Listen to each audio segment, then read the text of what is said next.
Justin from FLIPZCO here. I'm sitting in the THUNDERSHACK Bang Bus, Volkswagen, Subaru bus, whatever you want to call it. It's a Frankenstein built by Ricky Moran. I'm gonna send it to him. He's gonna explain more. This is the first build check. The van isn't complete just yet, but there is gonna be a feature that Danny behind the camera is going to shoot, and you guys are going to love it. It's gonna be fuego. Ricky, take it. So this was a 1975 bay window bus, and this was a zero option bus, meaning it didn't have a pop top camper. It didn't have like the real cool interior that some of those buses came with the stove and all that fancy stuff. And it was in decent condition. It really wasn't that bad. It needed some rust repair that took us a little longer than we wanted to. There was a lot of body filler on the van when we first got it, so we had to take a lot of the body filler off to actually see the condition of the metal underneath it. And both quarter panels had a decent amount of rust in them, so we had to remove both quarter panels and reinstall new quarter panels, weld them in, try to get the bodywork as close as we could. You know, we're not great bodywork people per se, but we tried our best and we did it all in shop. You know, we didn't outsource anything for the bodywork. The paint, we painted in here on a super cold December morning. The color is olive fab pearl, and it's a base coat clear coat, and the roof is actually painted with like regular Lowe's Rust-Oleum white. So it really wasn't an expensive paint job at all. It probably cost us like $300 altogether. I mean, there's always custom fabrication anytime you're putting something somewhere. Like, it shouldn't be like this Subaru motor really isn't meant to be in this thing, but we had to make it work. So we used some Honda Civic radiators for the cooling system, and those are going to use the factory air-cooled vents on the side of the bus, and hopefully keep this thing at a decent temperature going down the road. Everything for the swap pretty much comes with off-the-shelf parts you can buy. The only thing we really had to fabricate was the piping for the intake for the throttle body and the actual air filter itself. And all of that stuff's done pretty easy. It didn't take that long. The exhaust. The exhaust is it's a modified Subaru header that we cut and tilted up to make work. And the exhaust tip is an HKS high power off of Ricky HOFMANN's old 240. Most of our parts came from recycled 240. I think Volkswagen enthusiasts are going to be thoroughly upset that I cut this thing up and put a Subaru motor in it, but it doesn't matter because we're going to be out there having fun.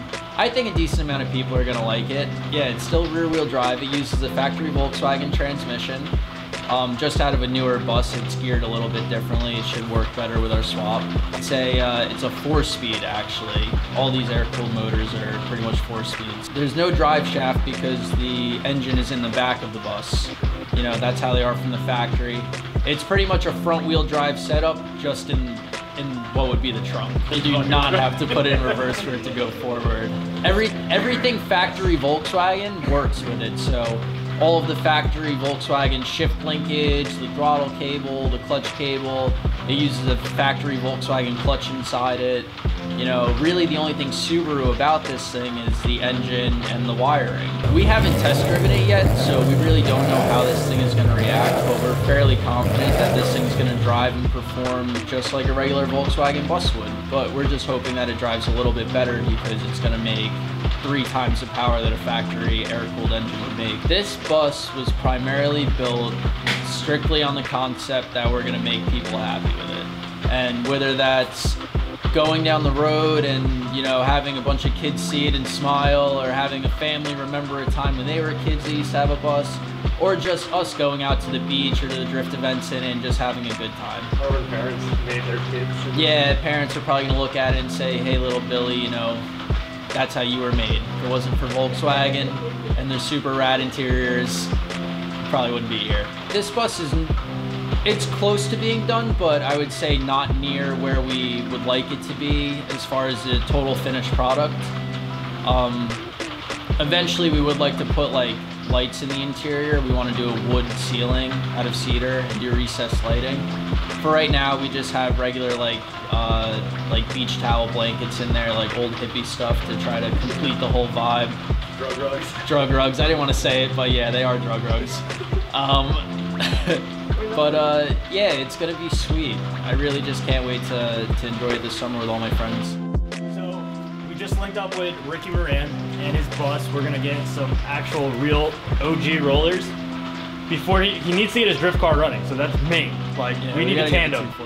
So once that's done, he can finish this thing and we can get some sick shots. But I want you guys to definitely follow his Instagram, his channel, and yeah, just stay tuned. And if you have any questions for him, comment on his last post. He's gonna post something on his Instagram. Comment on it, give him suggestions, tell him that he's stupid, or tell him that it's really cool. Either one.